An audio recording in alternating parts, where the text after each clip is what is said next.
The question of the day is from Srikar. He says, hi, I recently bought a D3200 with the 18 to 55 millimeter and 55 to 200 millimeter lenses. I wanted to take a portrait photo by applying blur in the background. I have seen a couple of tutorials in YouTube and Google, but was not successful in my task. Can you please help me out with any solution? Okay, to start, what you're talking about is depth of field. I do have a longer video on depth of field where I talk about how to achieve different effects, such as that blurred background. But let's boil it down to a few simple steps you can take to see the blurred background you're looking for. Often, simply widening the aperture of your lens will create the shallow depth of field look.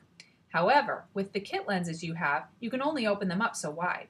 So, to begin, the widest available aperture on your lens is what you should use. Then, increasing the separation between your subject and the background will help. The more the better. Also, use a longer focal length.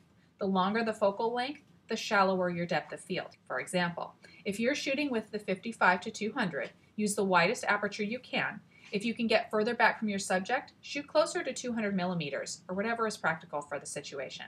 And make sure there is a healthy amount of separation between the subject and the background. Now, sometimes it's fun to experiment with different values to see how changing the focal length, aperture, and distance affects the in-focus areas of the picture.